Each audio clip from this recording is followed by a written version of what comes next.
வணக்கம். ஒரு சின்ன குட்டி கதை ஒன்று பார்ப்போம். முயலும் ஆமையும். எப்படின்னே பார்த்தீங்கன்னா, இந்த முயலுக்கு ஒரு ஆணவம் சாஸ்தி. நாம் தான் உயர்ந்தவன் ஒரு இழிவுப்பான்மை கொண்டது.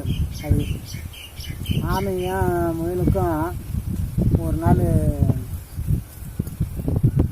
சரி ஓட்டப்பந்தயம் வச்சுன்னு அவங்க 2 பேரும் பேசிக்கிறாங்க, முயலும் ஆமையும்.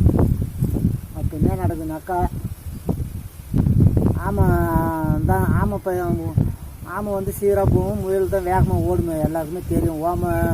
முயல் எதிரி குச்சி ஓடும் வேகமாக, ஆமை கொஞ்சம் பொறுமையாக தான் போகும். அப்படி இருக்கும்போது கொஞ்சம் தொலைவு ஓடி முயல் ஆமை இப்போ எங்கே வந்துட போகுதுன்னு கொஞ்சம் தொலைவிலே போய், அது ஆணும் சாஸ்தியா சார் முயல். ஆமை இன்னும் அவ்வளோ சீக்கிரமாக வந்துட போகுதுன்னு முயல் போய் சத்த நாய் தூங்கிடுச்சு, நல்லா தூங்கிடுச்சு. தூங்கினாலும் இந்த ஆமை விடாமுயற்சி திருவினாக்கன்னுவாங்க.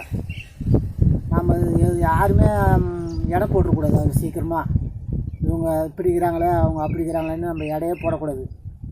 அது முயல் என்ன பண்ணிச்சு, ஆணவம் சாஸ்தி.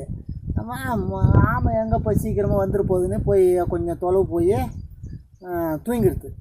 ஆமை தன் முயற்சியை விடாமல் பொறுமையாக போய் முயலை விட கொஞ்சம் தொலைவு அதிகமாகவே போய் வெற்றி பெற்றுது.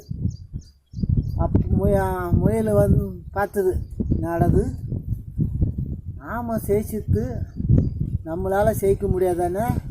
அப்போ தான் அது தன்னுடைய உயர்ந்த மனப்பான்மையை, நாம் யாரையுமே தப்பாக எடை போடக்கூடாதுன்னு இந்த முயல் அப்போ தான் நினைக்குது. இந்த கதையில் உங்களுக்கு புரிஞ்சிருக்கும் என்னென்னு. யாருமே சுலபமாக நம்ம இவன் என்ன இப்படி கிடக்குறானே, இவன் இப்படி இருக்கிறானே இன்னும் யாருமே எடை போடக்கூடாது. அவங்கவுங்களுக்கும் ஒரு திறமை இருக்கும். இந்த கதையிலேருந்து உங்களுக்கு புரிஞ்சிருக்கும். அவங்களுக்கும் ஒரு திறமை இருக்கும்.